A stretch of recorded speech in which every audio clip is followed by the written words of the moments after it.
It's Game 3 of the '75 Cup Finals. The odd in Buffalo packed to the rafters, Flyers up 2-0 in the series, and then because playoff hockey apparently wasn't dramatic enough, the whole rink starts filling with fog. We're talking can't see the other end of the ice kind of fog. And then something else happened that made the night even better. But I'll get to that in a minute. That whole night turned into some kind of beautiful chaos that only hockey could produce.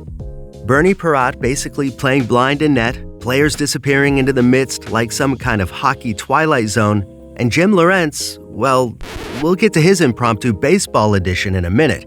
It's one of those games where every time you tell the story, someone chimes in with another detail that sounds like it was made up, but it wasn't. Because on that night in Buffalo, hockey didn't just go off the rails, it took the rails home as a souvenir.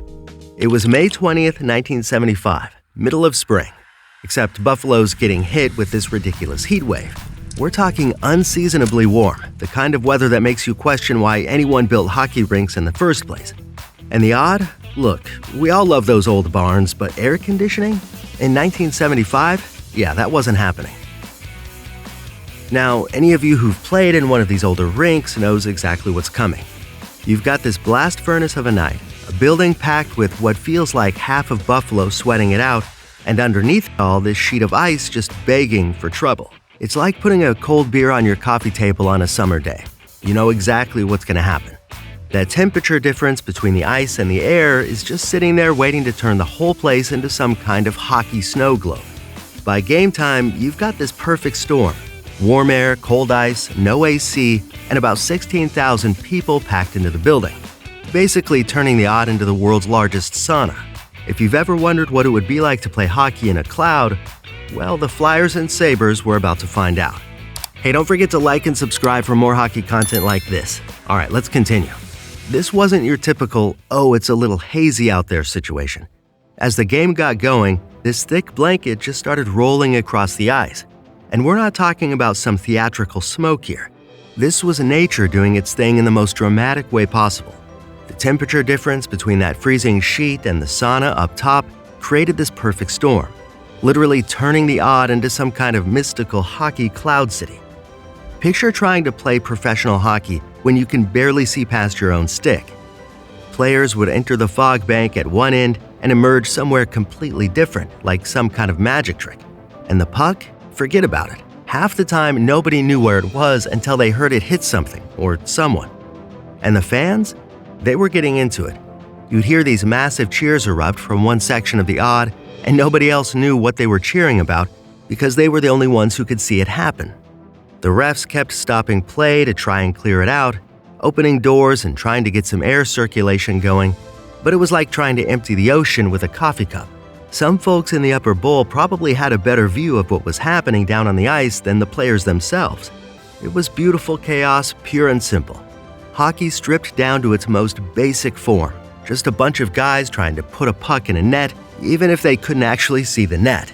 And just as everyone's getting used to playing hockey in a cloud, because apparently that's just how things work now, a bat living in the rafters decides it's the perfect time to make his NHL debut.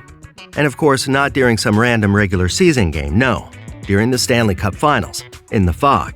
Because why not add flying mammals to the mix, right? So this bat starts cruising around the odd like it owns the place, diving and swooping through the fog like some tiny winged forward. And then, and this is where it gets good, Jim Lorentz, straight-faced defensive forward Jim Lorentz, just swats it right out of the air. He hits it with his stick like he's been practicing this move his whole career, just waiting for this exact moment. But it gets even better because Rick McLeish, in what might be the greatest power move in Stanley Cup history, skates over, picks up the bat, and just puts it in the penalty box. 2 minutes for interference, 5 for flying? Who knows? But there's something so perfectly hockey about that moment. Like, of course that's where the bat goes. The whole thing's got this surreal quality about it. You've got a fog so thick that you can barely see the blue lines, a bat playing air tag with professional hockey players, and Jim Lorentz accidentally earning himself the nickname Batman in the middle of one of the most important games of his career. Only in hockey do you get moments like this. So while all this is happening, the fog, the bat, the whole circus, there's still an actual Stanley Cup Final game being played. And not just any game, but an absolute nail-biter. The Flyers, being the Flyers, jump out first when Bladen somehow finds the net through the mist. But the Sabres aren't going away. Robert ties it up early in the second, and from there, it's like watching hockey pinball. Back and forth they go. Barber puts the Flyers up.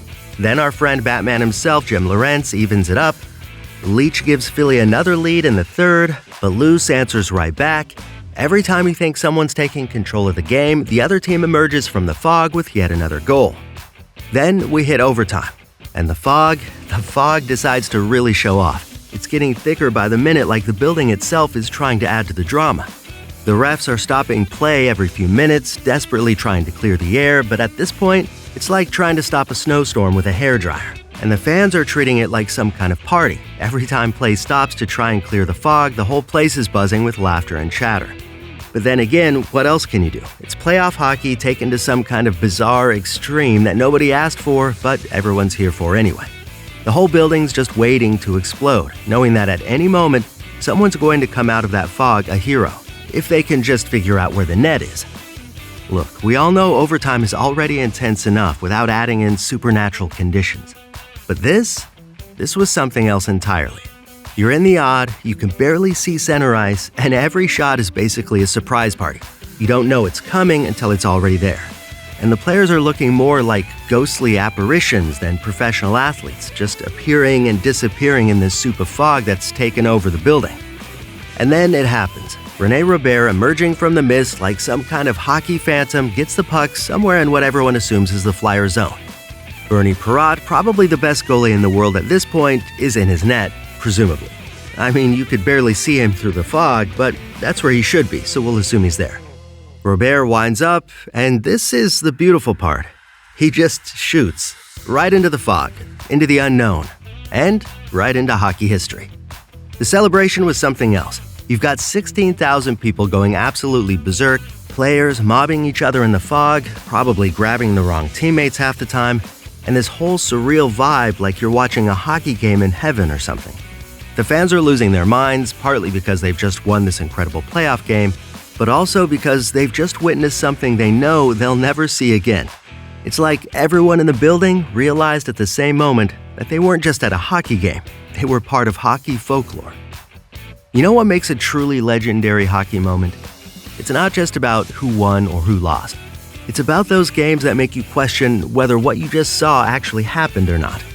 The Fog game sits in this perfect sweet spot of hockey history where every time you tell the story, it sounds like you're just making it up. But of course you're not. The Fog was real, the bat was real, Jim Lorentz really did go full baseball player in the middle of the Stanley Cup Final, and Rene Robert really did score the winner through a cloud that would make London jealous. But here's what really gets me about this game. It can never happen today. Never. Modern arenas with their perfect climate control and state-of-the-art everything have basically fog-proof hockey. And sure, that's probably for the better. I mean, players should probably be able to see what they're doing in a professional sport. But at the same time, there's something special about knowing that on one crazy night in Buffalo, nature basically said, hey, you know what this Stanley Cup Final needs? A little extra drama.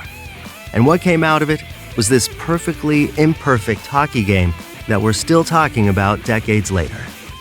Look, hockey gives us incredible moments all the time. We've seen miracle goals, unbelievable saves, and comebacks that defy logic. But the Fog game? That's different. That's hockey at its most wonderfully weird, its most beautifully chaotic. It's the kind of story that makes you fall in love with this sport all over again. Because where else are you going to find a playoff game where the MVP might have been Mother Nature? Or where a bat got game misconduct? Only in hockey, folks. Only in the odd in 1975. And hey, next time someone tells you they've seen a crazy hockey game, just smile and ask them, yeah, but was there fog and a bat? Because sometimes the most unbelievable stories are the ones that actually happened. Hey, feel free to share your thoughts about this game or any other weird hockey game in the comments down below, and let me know if you want me to dive deeper into other quirky stories like this. And don't forget to like and subscribe and share the channel with friends. And check out the video about hockey fighting or the one about the Montreal Maroons by clicking right here, and I'll see you in the next one.